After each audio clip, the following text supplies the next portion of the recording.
ajaja waaqayyoo raawwachuuf fedha waaqayyoo raawwachuu jechuudha. Amma gaafa kanas gaafa dhagaa. Islaama jechuun. Islaama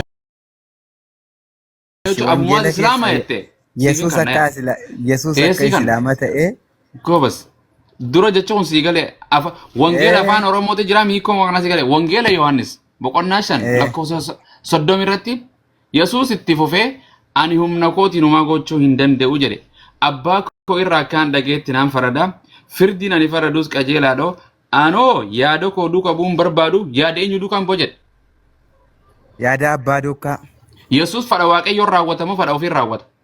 Fedha waaqayyoo raawwata. Namni fedha waaqayyoo raawwatu maaliin siin jedhe? Islaamaa maarree. Kanaaf Yesuus islaamaa kan jedhu hin jiru baachir. Maal afaan achirra naa barbaaddaree hiikoo isaa sii hime maal barbaadda see? Itti fiddan malee. Hiikoo afaan kamiin sii fidaree afaan kamiin sii fida? Okay waan siin jedhu an akkas waan siin jedhu Yesuus kiristaana moo islaama? Deebis hin qabu takka naan jedhe takka Yesuus kiristiin qabu naan jedhe amantii. Namummaa isaatiin biyya lafaarra jiraate pheenxee hordofamoo ortodoksii hordofamoo hinduuzimmoo islaamummaadha maal hordofa Yesuus? Yoo Yesuus hin qabu amantii. Yesuus naman hordofu. Hin qabu amantii. Sagadaa ture moo sagadaan turre? Sagadaa ture. Isa erge. Inni fedha isa ergee raawwachuu dhufe maleessa amantii hordofuun dhumne. Waan siin jedhe amantii barsiisuu ture moo barsiisuun turre? Inni amantii barsiisuuf utuu hin taane karaa jireenyaa barsiisuu dhufe. Inna lillah. Maal barsa maal irratti hundaa'e barsa amantiin inni labsaa lallabuu ture biyya lafaatti ortodoksiidha moo pheenxeedha moo kiristaana? Kan inni barsiisuu dhufe moo? Okay ati islaama ifiin jetta moo kiristaana amma? Ani moo? Ani kiristiyaanaan. Ani kiristiyaana. Eenyu kiristaana ta'e isin jedhe? Yesuus immoo atumaatu maatii haadhaaf abbaa ta'e isin jedhe? Karaa dhugaan Yesuus Kiristoosiin akka ta'e. Karaa sin gaafanne bar. No. Elaa kana dhaggeeffadhaa. Hiika isaatiin sila hiikaan dubbattan mitiire. Ani namni tokko dhalootuma kootii ka'ee fakkeenyaaf akkuma keessan kana nan dubbisaa nan hubadhaa. Jechuun yeroo ammaa kanatti amantii abbaa barbaade seenuudhaaf namni na daangessus hin jiru. Akkasuma. Kanaaf maal jechuu barbaadeeti waan hundumaa argee hubadhee mootummaa waaqayyootti galuufanii Yesuus Kiristoos ilma waaqayyoosaa du'ee du'a moo'ee ka'e takattalaa jechuudha. Du'a moo'ee jechuun takattalii bari hin dinne waan jedhe amma fakkeenya maqaa obsaa jedhamu kana takka haadhatee sii baase takka abbaa kee takka qaama biraa takka sii baafate. Kiristaanummaa sii baafate moo haadha abbaa kee sii baase moo waaqaatu sii baase moo Yesuustu sii baase kiristaana ta'e jedhe. Anatu filate. Okay, kanaaf waan hin jirre ka waan ati waan wangeera hin jirre fi lafaa kaayyette. Allake. Akkuma biyyeen paartii badhaadhinaa jedhetti atis kiristaana jettanii fi moggaaftan. Like. Ni beekta nama waa dubbisu obsaa kiyya nama waa dubbisu ati. Waan asirra hin jirretti waan ittiin dabalinaa jedha ittiin irraan hir'isinaa jedha. Waan asirra hin jirretti namanina numattis hin lallabina. Fakkeenyaaf. Ayyee. Fakkeenyaaf. Waan tokko isinii dubbadhu. Dubbadhu lamallee dubbadhu sadiillee ofeet. Amantii kana isiniif eentu kenne isiniif musliimummaa. Allah rabbiin nu kenne quraana irratti nabi Muhammadin nu dhufeeni islaama malee hin quraani qabdaaf bira. Yoo ani quraana kan jirre yoo islaamummaa kan jedhu hin jiraanne hin ta'u hin barbaadu. Quraana si kannu si garsiisu hin qabdaaf baas.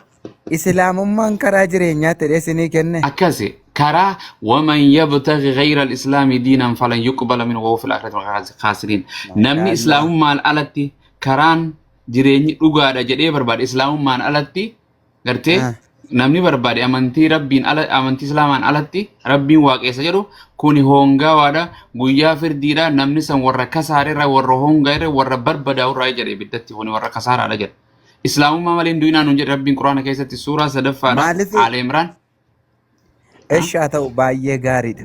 Maaliif reekaa iddoo baay'eetti quraana kana waanan dubbisuu fi quraanni kun maaliif harka namaatiin caafame maaliif jedharee yookiis immoo. Quraanni kam? Quraanni moo? Laa quraanni harka namaati. jechuun quraana harka namaatiin saa namumaatu tsaafaa bar ma malaayikaa waa tsaafaare rabbitu waa tsaafa hay rab ilma namaatiin nabiyyootaan gartee nama barattoota isa waliin jiru san yeroo san caafa amma wangeela kana guutu yesuus hin caafne yesuus hin caafe lakke eenyu caafe kan inni caafe jira garochuma keessa yesuus moo mee kam caafe wangeela kam caafe seerummaa irraan qamulotti anis bakka takka ta'e ni caafe dhugaa jechuun ammallee yaa okaa tiksiisallee waan hin qabatin jiru wangeelli kun eegee yesuus biyya lafaarraa deeme moo baruma yesuus barreeffame baruma yaa habibi waa hin eebbimaama sin gaafannee barannama waan jedhe yesuus obsa okay waaqni qabdaati kun obsa waaqni kee eenyu waaqni koomo waaqni kee abba okay amma yesuusii fi abbaa jira waaqayyo abbaa fi ilmaa jira waaqni kee yesuus immoo waaqayyo abbaa la jechuun maqaatu maqaa lama waamna maleessa inni tokkuma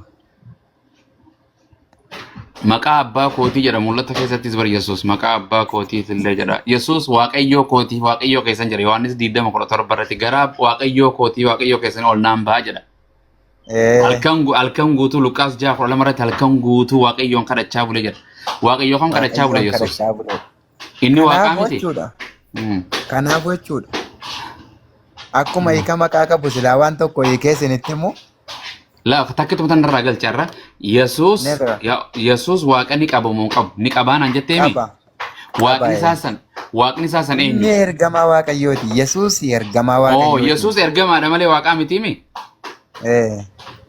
akkasi anis amani amma islaama ta'uu jirta parsantii 50 parsantii 80 kiristaana keessa jirta parsantii gartee 10 gara islaamaa dhufte yesuus ergamaadha jettee amantaa ergamaan kun rakkoo qabu beeyani waa'een kiristiyaanummaas waan naagalee waa'een musliimaas waan naagalee sigala maato okay yesuus kun eenyu waaqessuu ture biyya lafaarra gaafa jiru eenyu kadhachuu ture eenyu booyaa ture waaqayyo isaati mi yesuusi waaqayyo abbaa waaqessu ture mi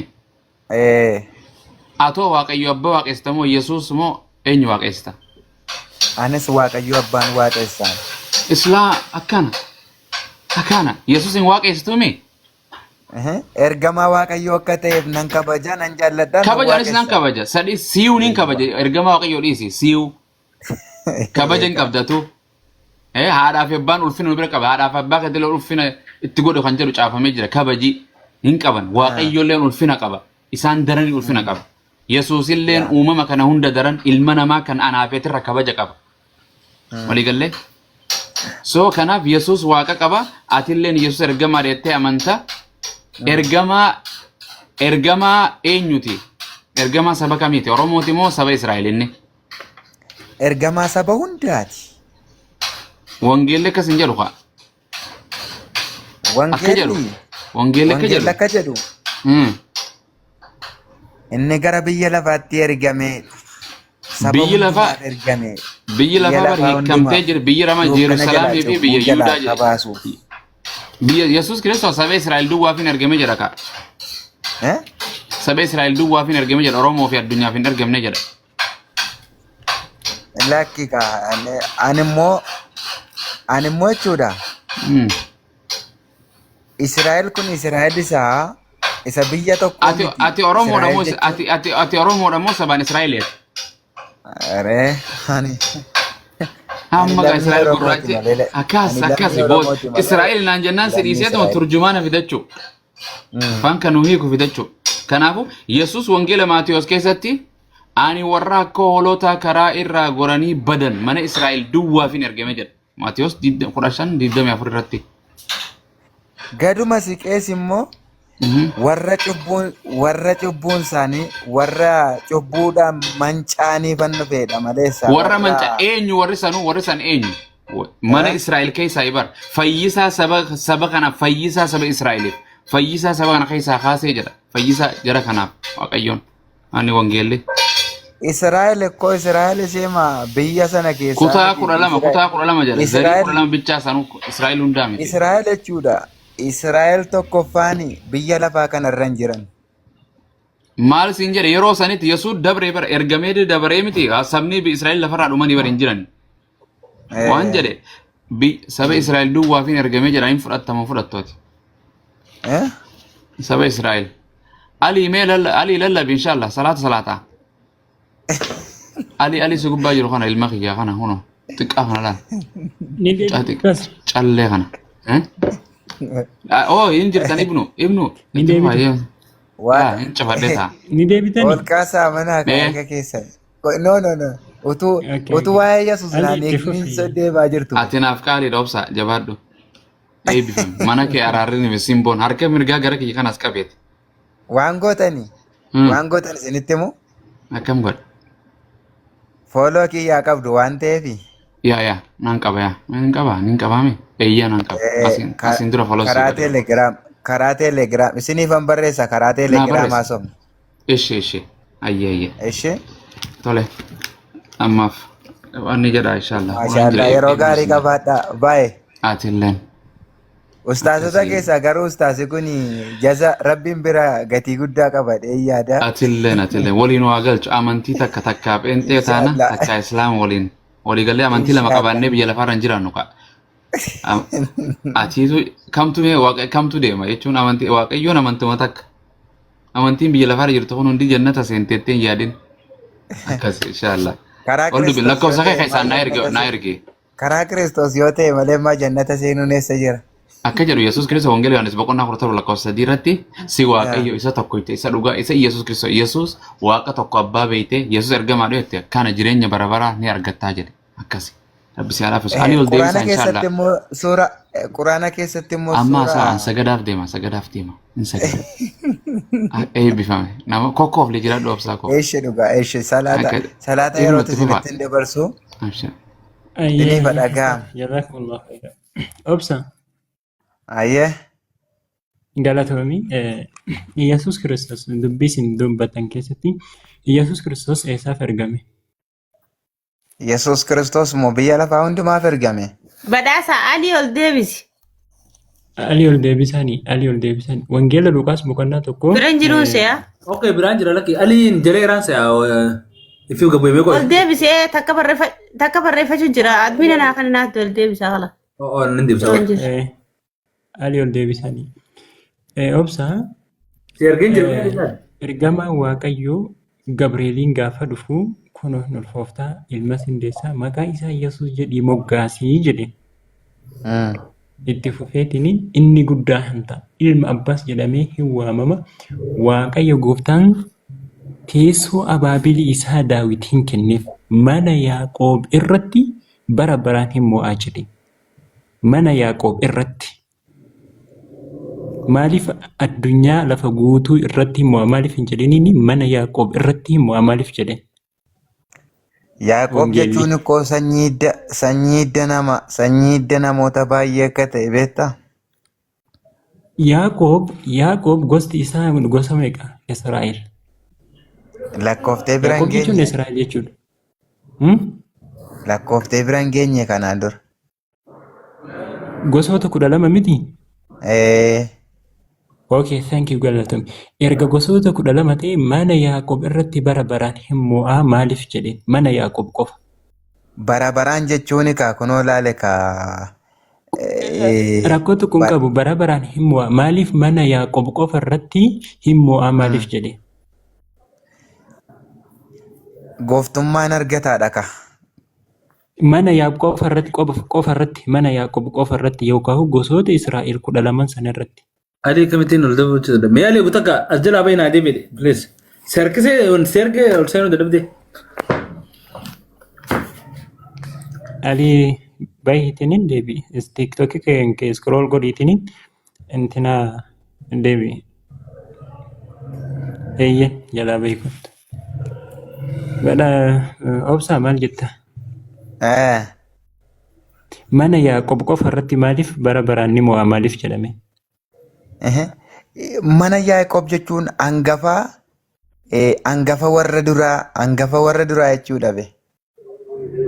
Beeki kanaafiyyuu mana Yaaqoob qofa irratti manni Yaaqoob kuni gosoota 12 miti Israa'el. So kanaafiyyuu jara san qofa irratti maaliif ni mo'aa jedhame Kiristoos? Kana jechuun Yaaqoobiin booddee sabaaf sablammoonni adda addaa dhalachuus danda'u waan ta'uuf gooftummaa irratti qabaachuudha. Eeshi